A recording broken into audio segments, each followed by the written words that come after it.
let's get into the science of love. Eros, Philos, Agape, and polarity. Focusing on those categories. Of course, there's many more, but in this presentation, we're going to focus on these. And, what's love got to do with it? Let's get into it. All right.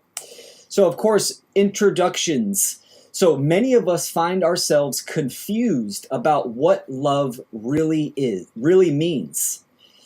Is it merely a chemical reaction in the brain, a set of biological impulses, or is it something deeper, an esoteric energy that connects us to each other and the universe at large?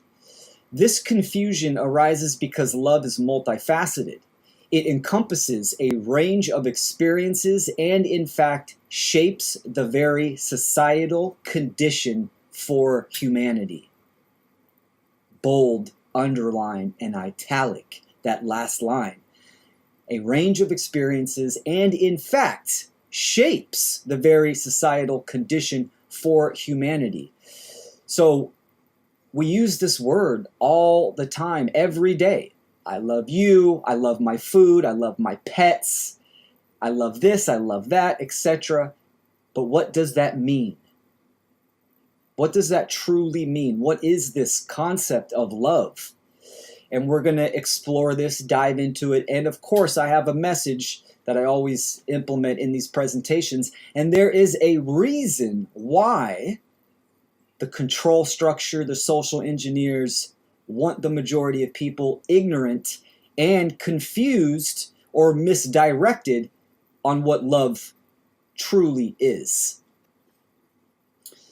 So another caveat, awareness reveals choice. And higher awareness is necessary to see the forest from the tree. We must increase our pattern recognition by the way of critical thinking, which is the trivium truth discovery process. So we can make an accurate diagnosis of the problem. As we raise our consciousness, opportunity will arise for more states of harmony and symbiosis. So the image on the left, I have, this is the trivium process, right? Knowledge, understanding, I have understanding, and then wisdom, grammar, logic, and rhetoric. We take in information, we process that, and then we apply it to our behavior.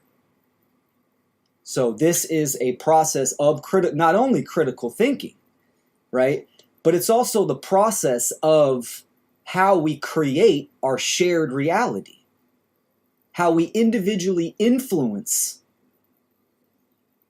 our collective reality, the shared reality, and how on a societal level we generate the condition, right? So the key here is knowledge, is information. So this is the purpose of all of my presentations, is to express certain types of information for you to take in, the audience, the viewer, to take in, to process, apply it to themselves and to their behavior, right? All right, so let's start with our definitions. My title is The Science of Love. What is science? Well, from Latin, it is sciere, to know, and it is the state or fact of knowing. What is known? Knowledge acquired by study, learning, and application. And so love, and again, I'm going to give this definition, but we're going to expand on it in this presentation, of course, right? So it's from the Proto-Indo-European. That's questionable, but it's not really a consensus. But from my research, not sure how to pronounce it. Libu, I don't know. It almost sounds French when I do it. And what it means is the etymology of love means to care, and also desire. So we'll define love in this presentation, and at the end, hopefully you will have clarity of meaning, which is definition, a higher definition of love and what that means. So in many esoteric traditions, in many cultures and ancient cultures, when they talked about love, when they expressed love and conveyed love, they had many forms and types and conditions of love. When I went and kind of did my research, it was remarkable. All the categories of what they called love, and all the different definitions and expressions of that. I found that profoundly insightful, because in the modern age, we just say love. We use it, interchangeably with all of these things. It has no depth. It has no meaning to it, right? Even in a romantic relationship, I love my partner, I love my significant other. If I ask somebody, show me love, show me a mother's love, right? People would have a hard time explaining this, right? So I'm focusing on the the Greek tradition, and I'm going to go through the Hermetic and also Egyptian, ancient Egyptian, the Cometian sprinkled in there. But I'm using the Greek, and we're going to go through these. And of course, the Greek had up to 12, but there was really 3 overarching main types of love. And we're going to dive into those. So the first one is Eros.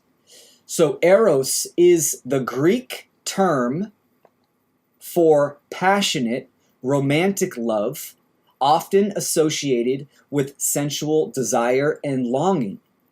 It's the force that drives individuals towards physical union and procreation.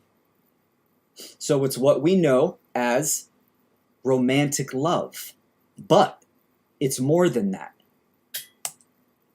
In esoteric traditions, Eros transcends mere physical attraction. It represents the soul's yearning to reunite with the divine source, a desire for wholeness and completeness. This concept mirrors the idea of the anima and the animus in the Jungian psychology, where the inner masculine and feminine seek integration. They seek union.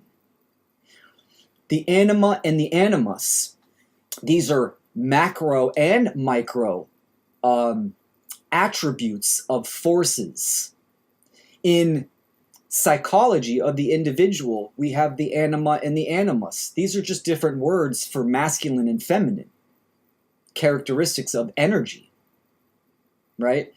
So the anima and the animus, when it comes to children and adults, but I'm primarily talking about children, it's related to mother and father. So this has a huge impact on our childhood and in our adult life, and how we view Eros, romantic love. So Eros, the spiritual significance, Eros symbolizes the creative life force energy. When awakened, can lead to higher states of consciousness. It's the catalyst for transformation, pushing individuals to move beyond themselves and connect deeply with others and the universe. Eros is that foundational, vital force, creative force that is pushing through all life, all living beings. This is part of the animated principle of to exist, to be alive. And anything that's alive wants to stay alive and wants to express its living animation. This is why every living being has a defense mechanism as well, down to bacteria and amoebas, all the way up to human beings, animals, and plant life, of course. So I would even say beyond to the celestial kingdoms as well. But this force of Eros is going to come back into play, actually all of the types of love later on. So let's move on to the next category, from Eros to Philos, or philia. Philos is the masculine, and philia is the feminine. So Philos refers to affectionate regard and friendship, usually between equals. It's the love that arises from mutual respect, shared experiences, and common values. Familia love, right? This is the Philos. Philos embodies the principle of brotherhood and community. In spiritual circles, it represents the interconnectedness of all beings and the importance of relationships in personal growth. This form of love encourages compassion, empathy, and understanding. It fosters a sense of unity and collective consciousness, reminding individuals that they are part of a larger whole. So the Philos is the greater unity of affection and love, knowing that we are one family on this planet, that we are interconnected. The universal life force runs through all life, through everything, and we are connected to this. What we do and how we influence on a day-to-day basis, our actions, our thoughts, our emotions, it all influences our surrounding environment, thus the totality of the collective family. Philos is what you have for your brothers and your sisters, what we call friends in the modern day, right? There's a dark side to each types of, or not a dark side, I would say a misconstrued or an inversion and a perversion to these types of love.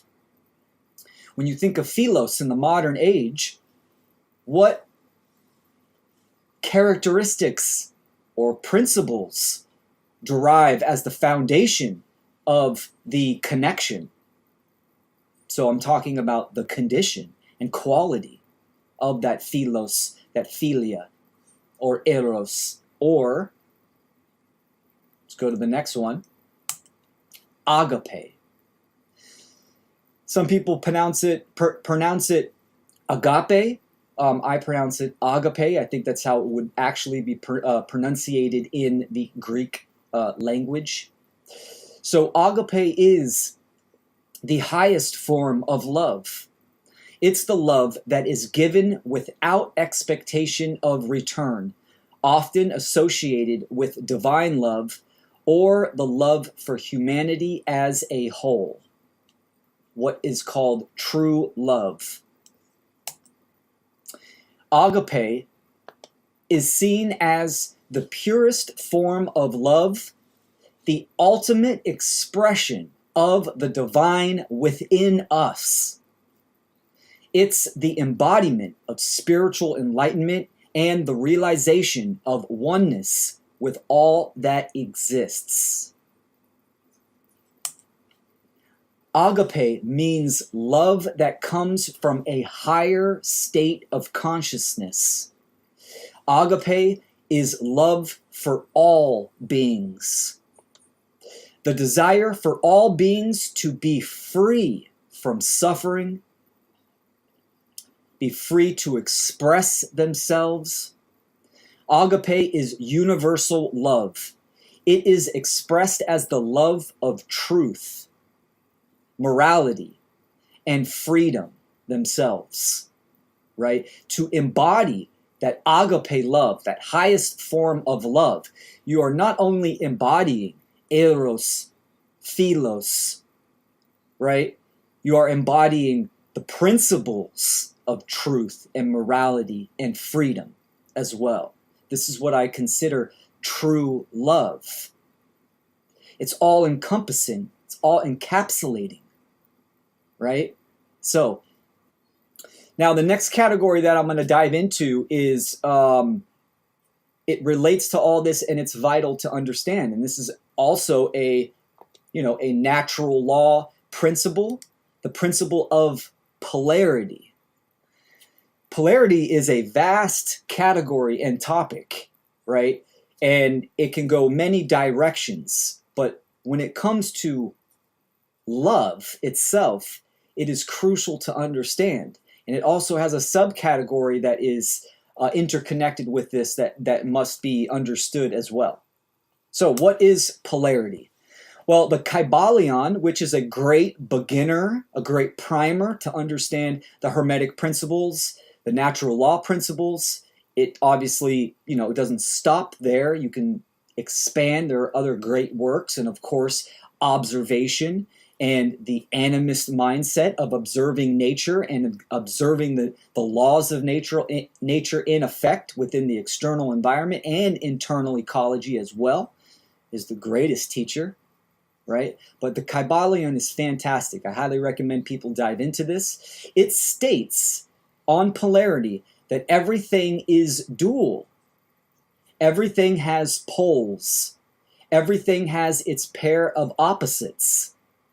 Opposites are identical in nature, but different in degree. Extremes meet. All paradoxes may be reconciled.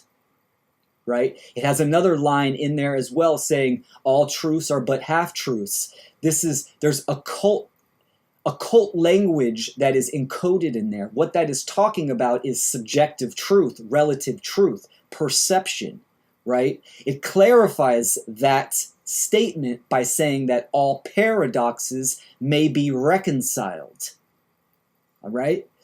So, in polarity is essential for balance and harmony in the universe. The interaction of these polarities generates life and facilitates evolution on both physical and spiritual levels. Understanding and integrating polarities within oneself leads to wholeness or healing as well, right? Healing means wholeness, to become whole. This concept is central to practices like Taoism with the yin and the yang and Hermeticism with the principle of polarity, emphasizing that opposites are interconnected and interdependent. They are dual, and yet there's also a non-dual capacity there as well. So a category that's also considered a natural law principle, but it goes hand in hand with polarity because we are talking about poles, right? So you have light and dark, hot and cold. At what point can you say it is hot, that it moves into the polarity of hot? It's a spectrum. It's a gradient. Like many things, a lot of people get stuck in the black and white thinking, right? There is a gradient, but there is also absolutes as well. There is dualism and non-dualism, macro and micro. We can use these terms and these phrases to gather a deeper and a better understanding, right? But don't get hung up on the actual words themselves. It's the understanding of the concept and how that can be utilized. So the next category is gender, right? So gender is in everything. Everything has its masculine and feminine principles. Gender manifests on all planes.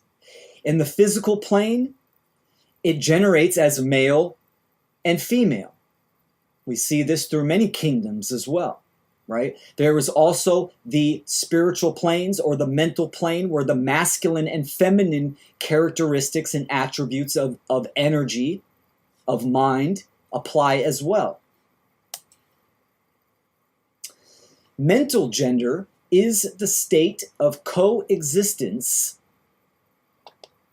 between masculine and feminine aspects of the human mind. Our left brain hemisphere largely facilitates the masculine aspect of the mind, or intellect, logic, analytical, and linear thought processes. While the right brain hemisphere largely facilitates the feminine aspects or intuition, creative, compassionate, holistic thought processes. Largely facilitates, not all, right? Again, there's a gradient, there's a mixture. We do have both. The question is that we are going to dive into in a little bit, what does balance mean, right? We're going to explain this. So let's look at a little bit more in depth of the masculine and feminines, right? So we have the masculine energy and the feminine energy. Masculine energy of doing. It is logic, reason, it is action, it is active, problem solving, rationality, strength, control. It's goal orientation, competition, it's directness, it's linear thinking, right? This is all attributes of masculine energy. Then on the opposite polarity, we have feminine energy, which feminine energy is beingness. It is intuition, receptivity, vulnerability, sensitivity, grace, letting go, creativity, cooperation. It's subtle, circular thinking, right? These are the two aspects and attributes of the masculine and feminine energy. When we incarnate in reality, I obviously incarnated as a male being. I am the masculine embodiment of the masculine principle. That does not negate that there is the feminine attribute to me as well, right? The mental energy that is within my very being as well. So this goes on both male and female. I'm not saying you could switch. No, I'm saying that there must be a balance in mind, in heart, and in action as well, within your very being, whether you're male or masculine. What does that mean? This slide, I did not make this slide. I found it on the interwebs, the etherwebs. It's fantastic. I think it does a great job at expressing what I'm trying to convey. So I decided to use it. Shout out to whoever made it. So what does healthy feminine and masculine energy embodied in an individual, what does it look like? Well, we're going to use the Tao, which is a great symbol for masculine and feminine and male and female, right?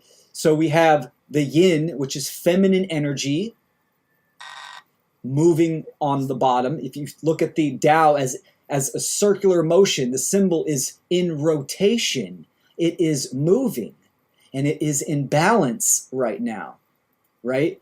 So you can see this symbol as just balance in general, harmony. So healthy feminine energy is open, it's patient, caring, and wise, flexible, and compassionate. Healthy feminine energy contains within it a little bit of masculine energy. A dot of masculine energy balances the feminine energy. It gives it a little bit of more of structure and focus. Now, it's obviously not a 50-50 split. It is more like, I don't know, 90-10, 80-20. I'll go with the 80-20, right? Use the 8 and the 2. So when you're balanced in the 8 and the 2, the 80-20, that is balanced. It's not 50-50. Important to know.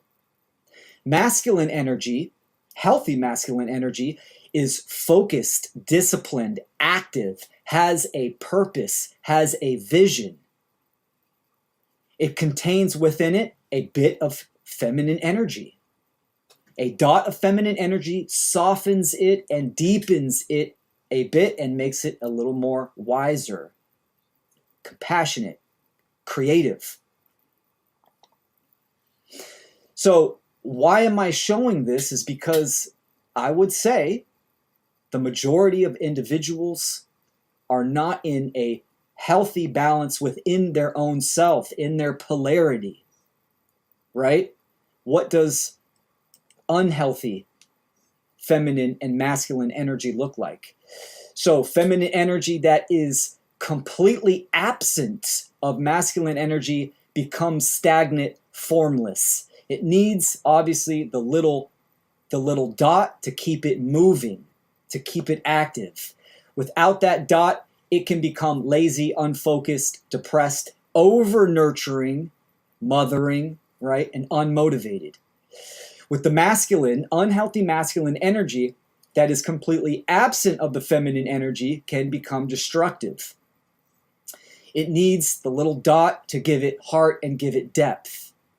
So without that little dose of feminine energy, you have aggressive, narrow-minded, cold, and frustrated. When you observe society, there's obviously a misdirection and an inversion going on. Not only is someone lacking that dot, that polarity of the masculine and feminine within themselves, there is an inversion, meaning the feminine is becoming, the dot is becoming the whole being itself. The feminine is becoming the masculine is becoming the feminine. Meaning women are becoming masculinized and men are becoming feminized, right? This is a huge imbalance. This would be an extreme, a radical imbalance. So why does this matter, and why does this have to do with love? Because relationships. Everything in reality, in nature, in your life has to do with relationships, right? A relationship is your relation to. The question is what, right? In relation to what? Everything is, we are all interconnected. We have a relationship. I have a relationship with my computer. I have a relationship with this streaming platform that I've just tried and I'm getting to know. I have a relationship with my neighbors, with my community, with my daughter, etc., etc. The Eros, the Philos, the Agape, the polarity itself, nature. So keep that in mind. Relationships, in the natural world, everything is intricately interconnected and dependent on relationships. From the smallest microorganisms to the grandest ecosystems, life thrives through symbiotic connections and interdependence.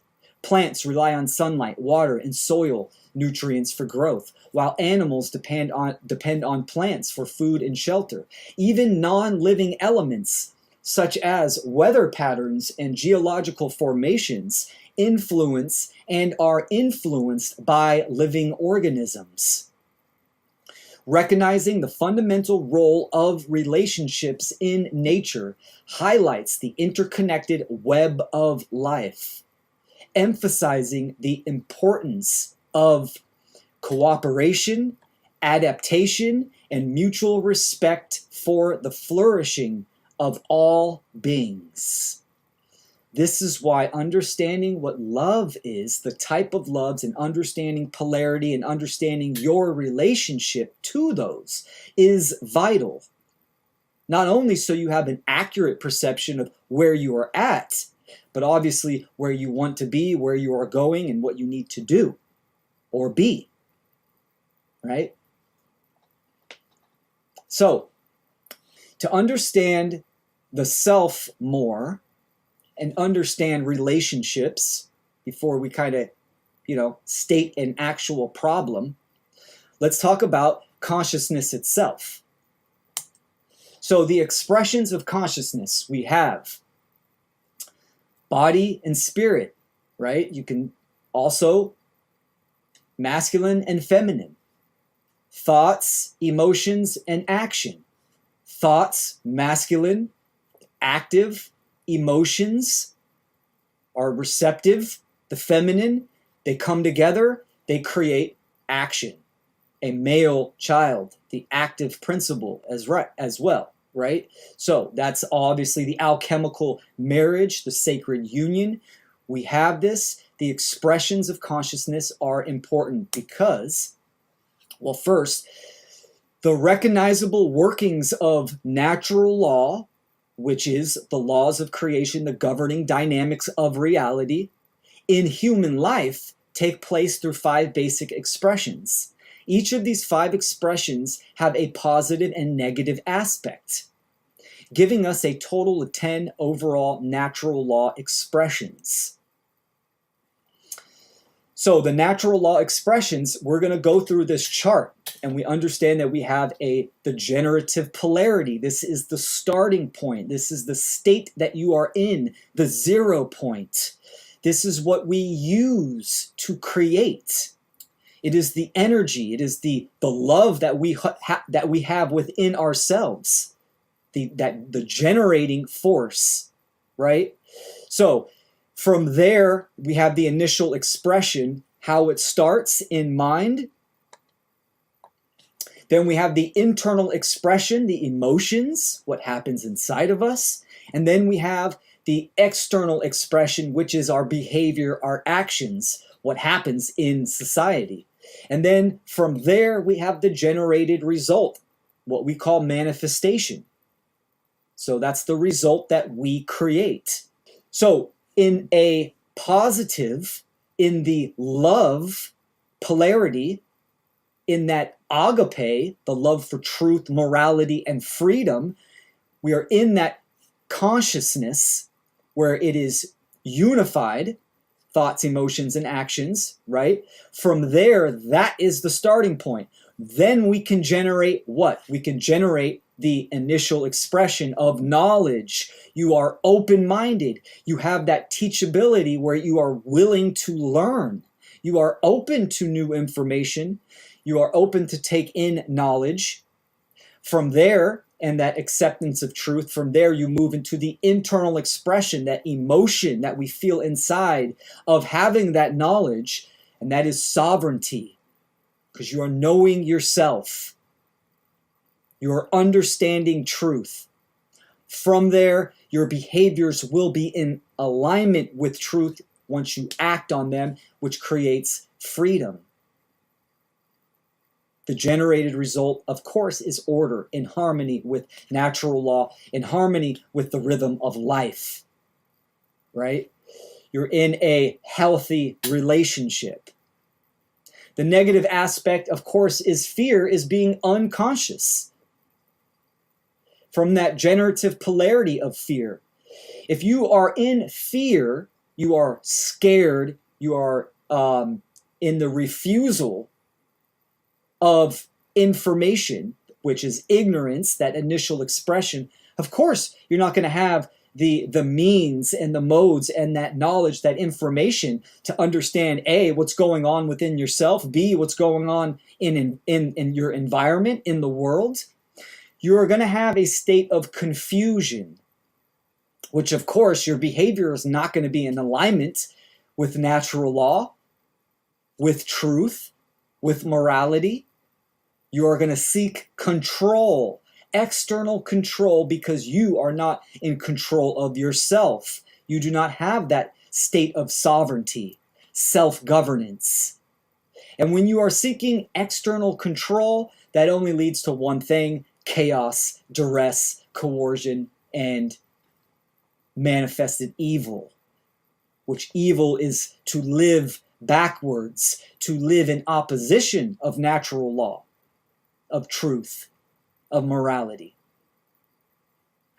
So this is a chart that needs to be applied to an individual, because if the social engineers want to obviously influence society for their agenda, they are obviously going to implement and convey incorrect information on what love is, what the self is, what consciousness is, what all of these important topics are, because of course it keeps people in ignorance. Therefore, that internal contradiction and internal confusion thus leads to external control.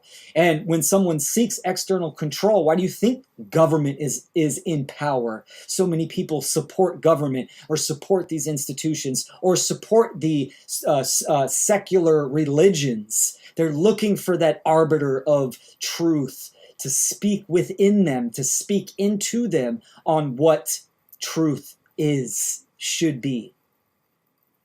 Right? The divine doesn't need to operate that way. It just is. And it is there for us to discover and harmonize with.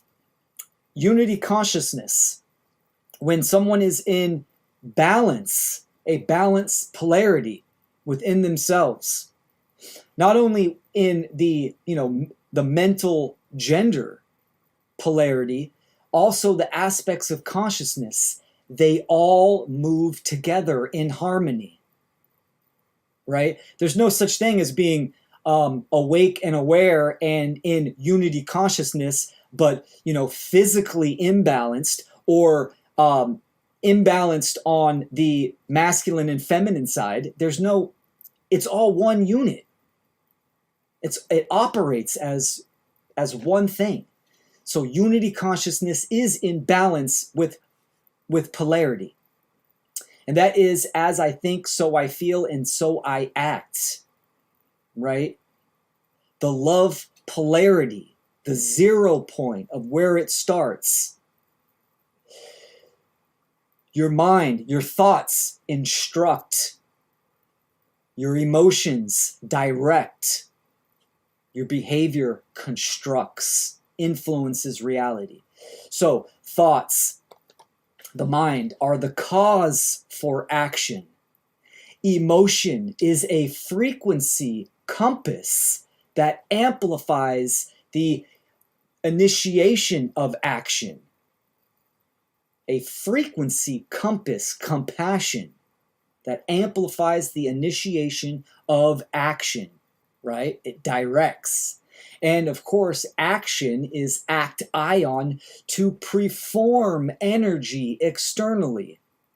Action is the manifested effect in the physical external realm.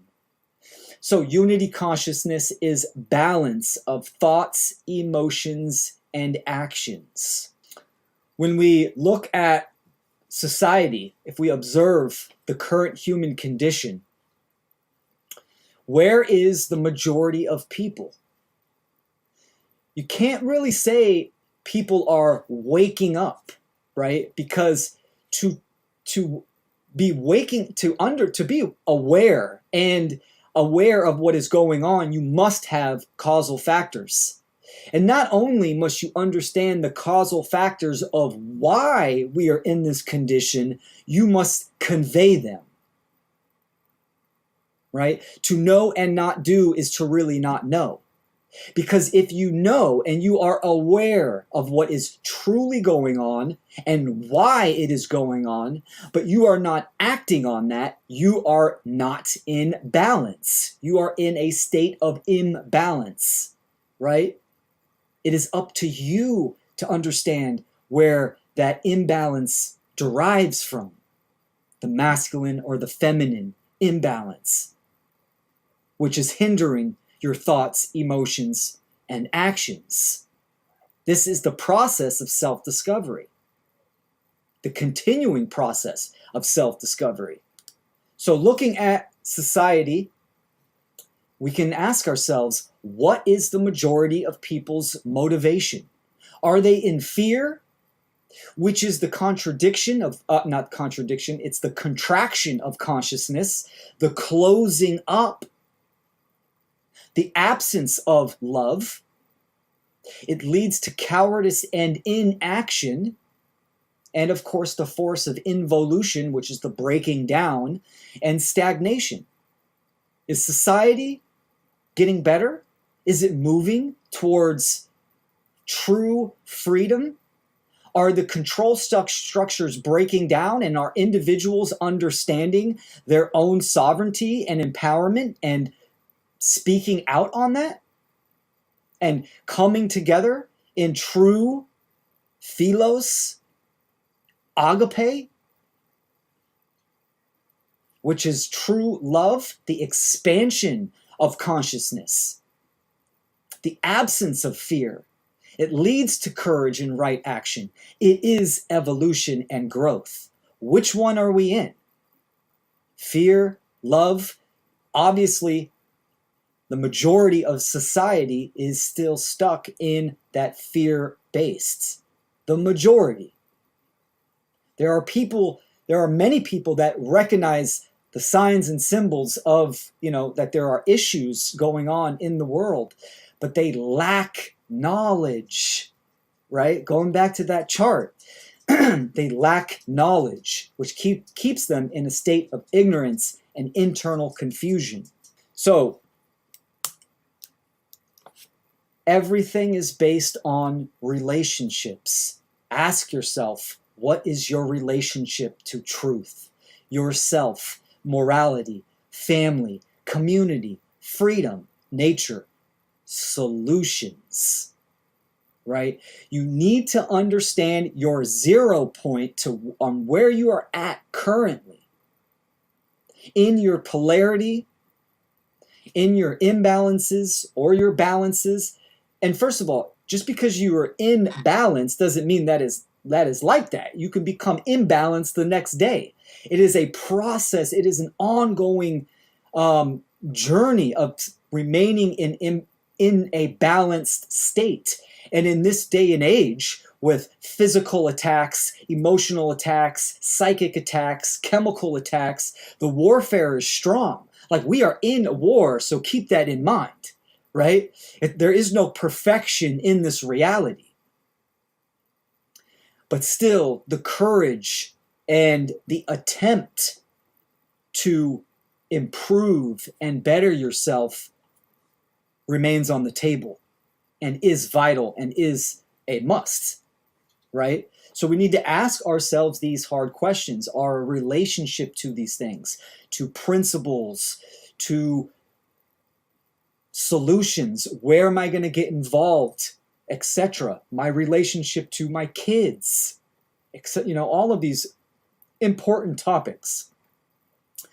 And in the line of relationships, I want to show kind of how a balanced relationship with the Eros and the Philos and the Agape, how that kind of plays out.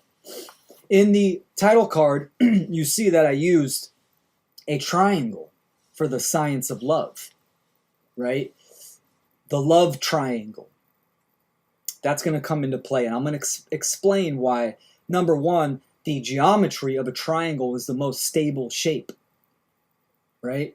It is a perfect geometrical shape as well.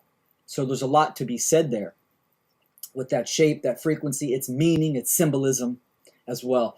And it has 3 points. This is why the Pythagoreans had so much veneration for the triangle, the isosceles triangle, etc., right? And this very much is related to relationships and love. So here we go. We have a female, a woman, and a male. And then I'm using the light as source, as creation. Oops, there we go. Nature, God. I'm not talking about the cultural religious gods that are in books or conveyed by human beings, right? I'm talking about the supreme creator, the supreme mind, right? Source, truth, principles, morality.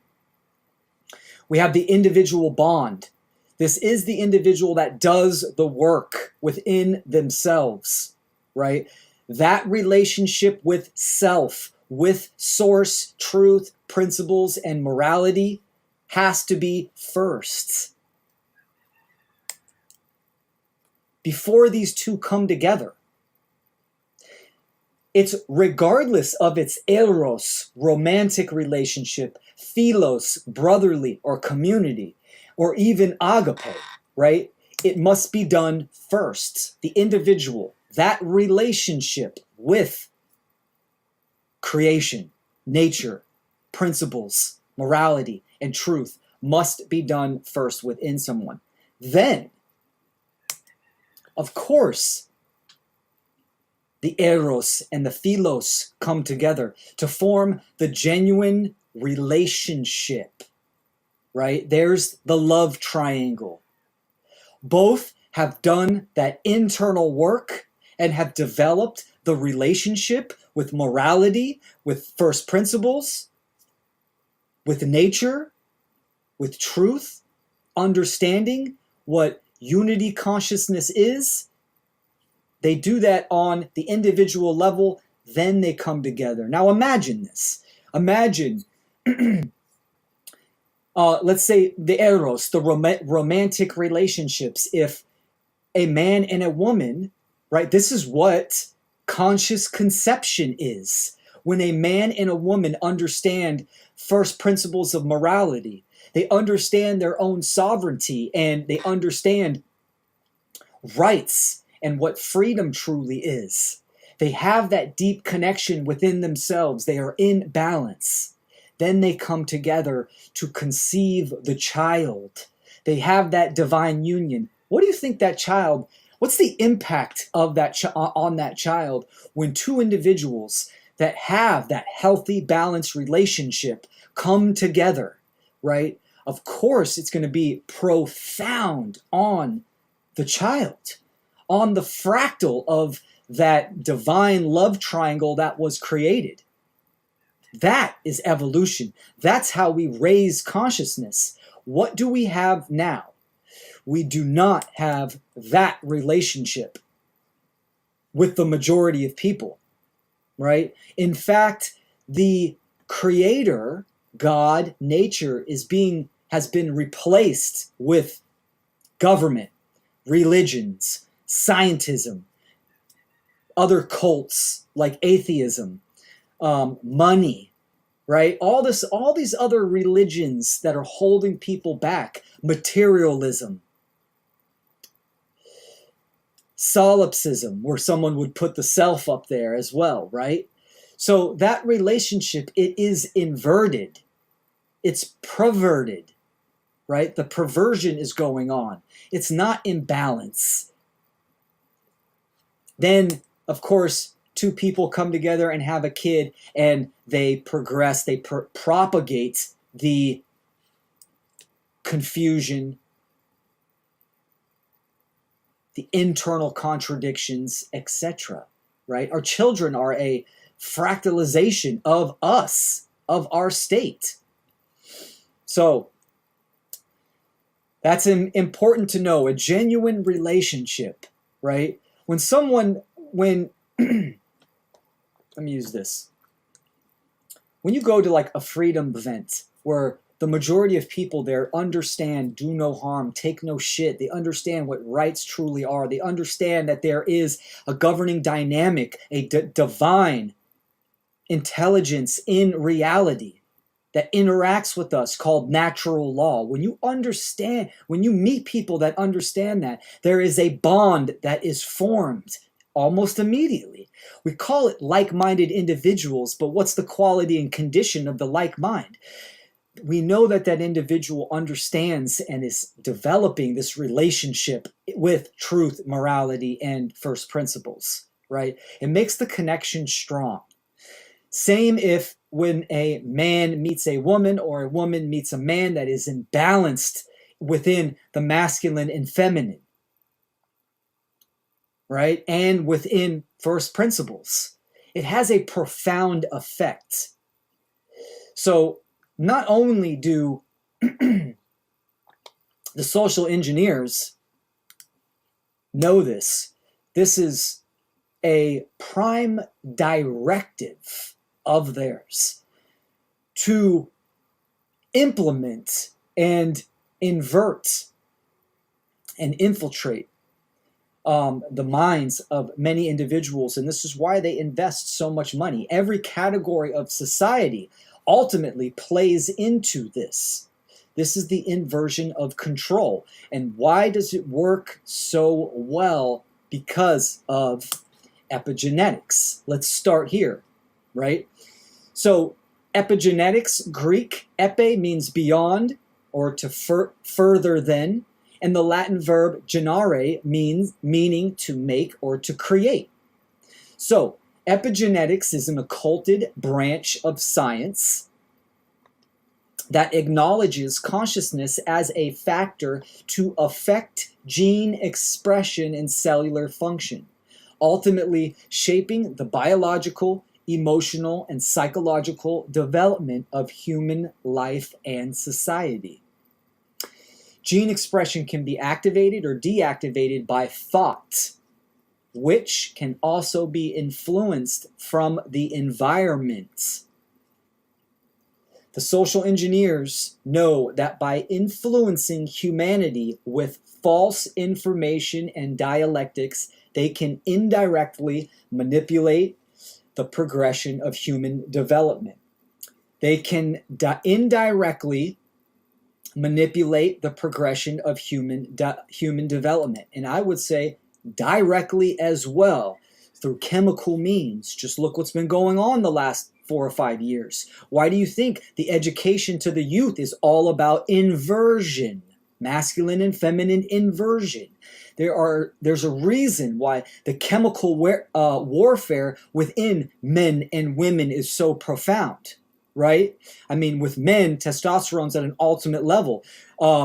Fertility is at an ultimate low. There's a reason for all of this, right? To create that imbalance, not only on the physical, biological level, in the mental, psychological level, right? The psychic. You disrupt those, you disrupt the amplification, the emotional stability as well. This is why so many people are so emotionally reactive. They're out of balance, and it is for a purpose, right? So, this topic right here of epigenetics, we'll see how my platforms do, but every time I talk about this subject, I get, a strike, I get something taken down. It's kind of a big censored topic for me. So, but regardless, here we are, and here I speak. So, corrupt love. This is the distortion or imitation of genuine love, often driven by selfishness, manipulation, or exploitation. Instead of fostering harmony and moral alignment with nature, corrupt love disrupts balance and promotes separation, control, or harm. In contrast to true love's guiding principle of compassion and unity, corrupt love erodes trust and hinders personal and collective well-being. This is a profound paragraph, right? There's a lot in here. The majority of people are in that imbalanced polarity. They are in corrupt love, corroding at their very being, at their essence, right? It erodes trust and hinders personal and collective well-being, accountability, responsibility, your ability to respond. But yet, it still enforces trust, and it enforces compassion, forgiveness within the control system, right? Interesting that it does that. That people still think that, the public, the majority of people, still supporting government, still supporting these institutions. It's because they are in an abusive relationship. All of humanity is in a self-induced abusive relationship with immoral constructs, such as the belief in human authority. This is generated from the fear and ignorance, which leads to violent control structures such as government and various religions that express violence, duress, coercion, and opposition to true moral love. Agape. These abusers express narcissism at the highest degree, which mirrors the internal lack of true love within the majority of individuals. Can you not see it? Government acts and operates exactly like a narcissist in an abusive relationship, right? The victim that is performing, that is self-induced, right? Because that victim is in the generative polarity of fear. They stay in the relationship, right? They are closed down to begin with, keeps them in ignorance. They cannot see the cause. They cannot see the effect. They cannot see that their own codependence is prolonging and promoting the relationship. They are in that state of internal confusion, so they seek external control, right? They stay in the relationship. Government does the same thing to the public. Lies, cheats, controls, violates, kills, murders, rapes, pillages, all this kind of shit. It is a narcissistic relationship. And yet the people still go, well, we just need this type of government. We need that type of government. Oh, this person in government, he'll be a way better relationship for us, right? They don't understand the aspects of mind, emotion, and action that make up the concept of government. These are human beings that are in these positions with a certain state of mind, thinking that they can control people. Those are the people that are in government. Those are the people that are in the financial industries, the fiat industries. Those are the people who are in scientism, right, that want to perform needlecraft on your children and on you yourself. And still, people still get 10, 15 of those fuckers, and they still go, I don't know what it is. Maybe it's the other people telling me maybe I shouldn't get that because they don't get the needlecraft, right? Right? It erodes trust. Erodes trust in other individuals, in the majority of individuals of the collective. Internal confusion. There is no clarity there for people. So, love is love, right? It's all good. Love is love. No. The phrase love is propagated as unconditional love in the guise of love that is given without conditions, boundaries, or judgments. This is an obfuscation of love to corrupt someone into a moral relativist and solipsistic mindset. We've seen this phrase, right, propagated throughout social constructs. Love is love. No, that is incorrect. But it does raise the question of what is unconditional love? Do we have unconditional love in reality? And I answer that absolutely not. Unconditional love does not exist in this reality because natural law is the conditions by which we operate under at all times. Immutable, binding, universal, right? Unconditional love doesn't mean we can do whatever we want. I mean, that's what it means. That's how it's being propagated. I would say, however, there has been one act of pure unconditional love, and that is existence itself. Creation, or the creator, however you want to kind of call it, fractalize itself, to experience itself, it created existence. That was an act of unconditional love, in my opinion, right? In my opinion. But in this reality, in our reality, our shared reality, unconditional love does not exist. right? A parent's love, right? Do I have unconditional love for my daughter? No, I don't. Because, one, I set the example of what respect, morality is, right? For my child. And I expect her to have those same attributes, to understand the difference between right and wrong, to have courage, to have the balanced aspects of polarity, to strive for those, right? When you are in a state of thinking unconditional love exists, or applying it, or attaching it to someone, what you are doing is letting that person potentially run all over you and violate you on all levels and degrees, right? And this is what humanity is stuck in.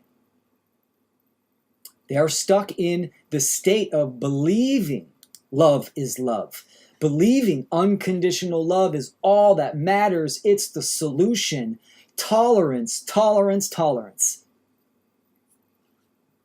That's complete cowardice. That is such an imbalance it's a perversion of both the masculine and the feminine, right? When we look at the males, the masculine males in the world, right? And how feminine they are, how neutered they are, declawed and defanged, right? Majority of them embody this phrase of love is love. They embody unconditional love, and they are a direct example of dysgenics. This is where all this goes, right? The inversion of control. Why they want incorrect information out there in misdirection. They want it so that you do not have the relationship with creation. Therefore, when you come together in the creative force of Eros to have children, you're propagating something, a certain type of person.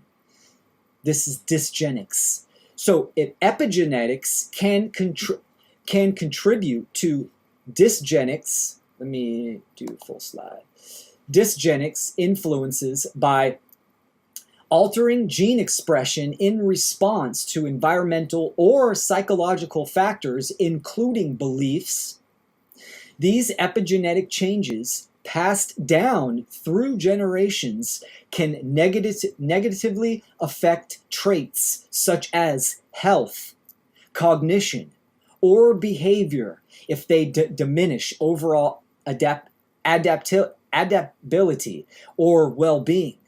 Consequently, dysgenics is not limited to direct genetic inheritance.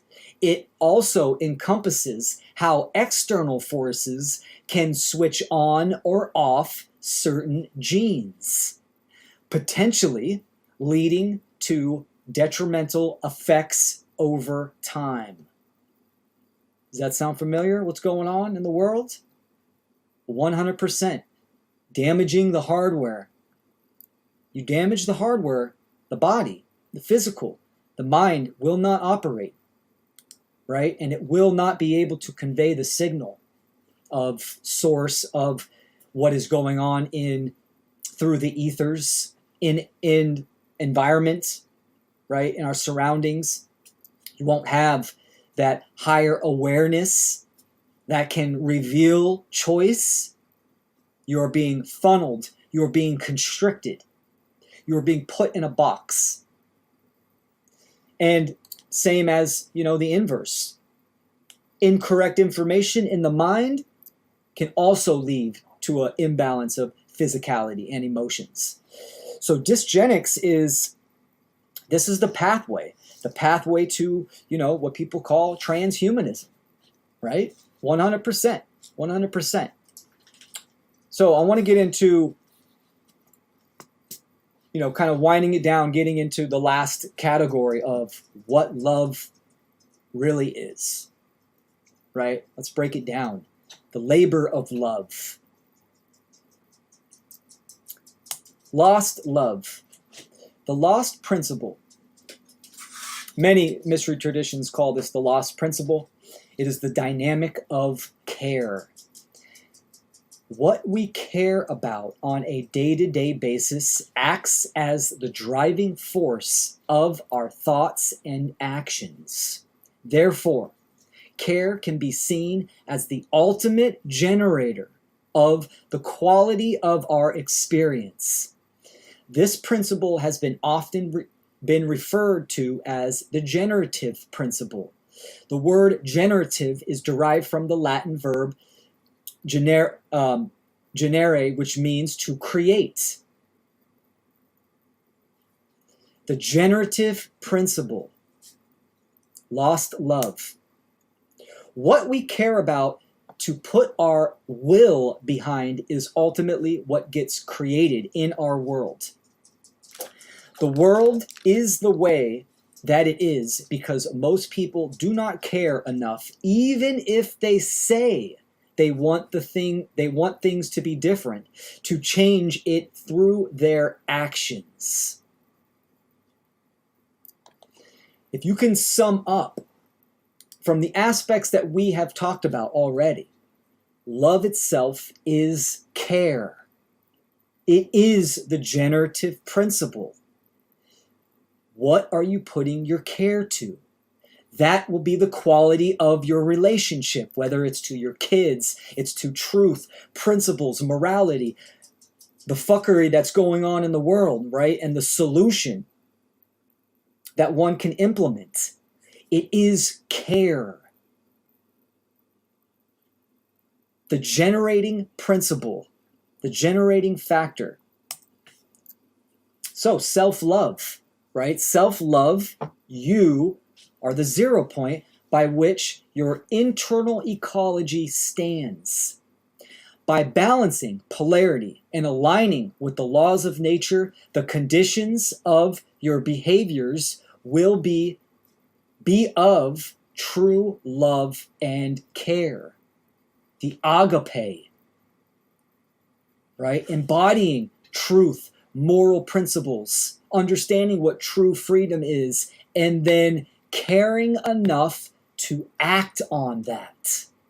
You care about those things. Self-love is true self-respect, right? You are looking again at yourself. You are having the care for yourself, the care to be better, the care to be moral. So you have to ask yourself, what are you giving your energy to? What do you truly care about?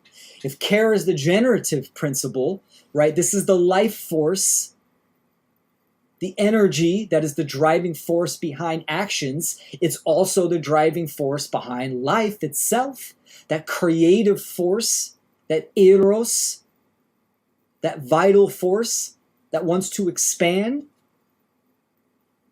When the mind and the heart are in alignment and not in contradiction, this is unity consciousness. The true will and true care, masculine and feminine, male and female come together, unity consciousness. So ultimately, love is action. In essence, love can be defined as the ultimate unifying force that permeates all levels of reality. It is both the path and the destination. At a transformative power that guides individuals towards deeper self-awareness, authentic connections with others, and an intimate relationship with the cosmos. Love is the awakening to our true nature as interconnected beings, embodying the divine within and recognizing it in everything around us. When I said in the beginning of this presentation, show me a mother's love, show me a father's love, point out your love for food, point out your love for truth, right? Show it to me, prove it. How do you do that? Love is not a noun. It is not a person, place, or thing. You can't point to it. It's not tangible. You can't say it's here, it's right there. It is a force. You prove it through your actions by becoming love. I love my daughter not because I say so, not because I buy her a whole bunch of gifts. Look at all the gifts I bought her. That's how much I love her, which is what the majority of people stuck in materialism, that's what they do, right? They think that, material possessions equate to love. Nice car, nice house, all that kind of stuff, right? I'm talking about the imbalance of materialism as a religion. Love is who you are at the deepest levels, who you are becoming, right? You prove that through your deeds, your actions. That's what love is. With the Eros, a romantic love, right? It's not about how cuddly or smoochy you are in public, right? You know when your partner loves you. You know it because they show it. They prove it. They have embodied those principles, that force of love, right? All across the boards. The Philos as well, brotherly, community, etc. It's proven through actions. Love is the law. Just as natural law itself is ultimately an expression of creation's love, the alignment of one's personal will to creation's will to align with and serve natural law is an act of love born out of higher consciousness. This form of universal love is actually the very foundational basis of law in the cosmos. That is agape love. That higher form of love, of consciousness, for consciousness itself, for doing what is right, truth, justice, morality. When in service to the truth, you're also in service to others and to the self. Right? That's what natural law. Love is the law. It is the foundational force that we need to align with and embody ourselves. So evolution, the force of love is in you, right? Like Star Wars, the force is in you. Evolution, we want to grow, we want to progress, we want to expand, right? We want our children to grow in a world where they can freely express themselves, not be hindered, coerced, under duress, etc. So it's all about, what do you care? Do you care enough to take action in the world against the injustices of what is going on? So to evolve means you have to get involved. The force of love is in with you. It starts with that generative polarity, right? Asking ourselves where we are at now and our relationship with that is the starting point. Then we move forward. So the science of love, right, is the love triangle, is your relationship to natural law, morality, and freedom. Your relationship to the world, community, your brothers and sisters, your relatives, are of all species, of all beings, right? Our relationship to that, and what are we going to do about it? So the science to know love, to know the force of creation, to know Eros, Philos, Agape, to know natural law and embody that and prove it ourselves. That's what true love is, and that's what it means to be in love. Ladies and gentlemen, thank you so much